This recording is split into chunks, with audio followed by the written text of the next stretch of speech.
Aura क्या है, इसके बारे में मैंने पहले भी कुछ वीडियोस में बताया है और मैं एक बहुत अच्छी डिटेल्ड वीडियो यूट्यूब पर इसके लिए आपके लिए लेके आऊंगी, क्योंकि काफी सारे क्वेरीज आते हैं कि ऑरा क्या है, चक्रा क्या है, इसको थोड़ा अच्छे से समझाया जाए। तो बहुत अच्छे से मैं आपको समझाऊंगी इस बारे में। आप देखिए, हमारे त्योहार ही हमें कितना कुछ सिखा देते हैं। अभी रिसेंटली अगर हम देखें तो 1 मार्च को यानी 1 मार्च 2025 को फुलहरा दूज आने वाला है। फुलहरा दूज फागुन मास के शुक्ल पक्ष की द्वितीया तिथि को मनाया जाता है।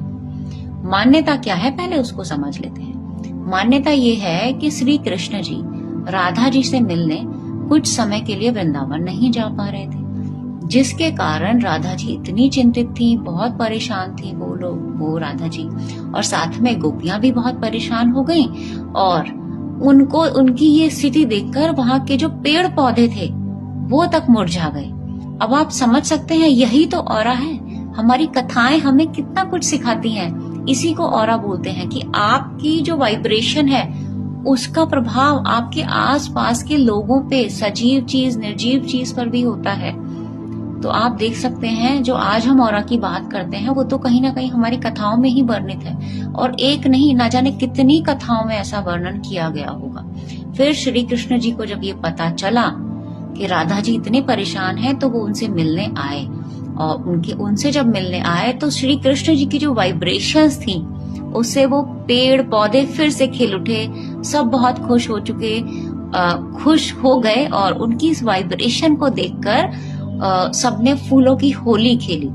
इसीलिए इसको फुलहरा दूज बोला जाता है, यानी श्री कृष्ण और राधा ने आपस में मिलकर जो फूलों की होली खेली, उसके कारण फुलहरा दूज मनाया जाता है। तो आप समझ सकते हैं, हमारे 365 दिन आने वाले कुछ ना कुछ त्योहार हमें कुछ ना कुछ नई सीख, नई समझ देते हैं।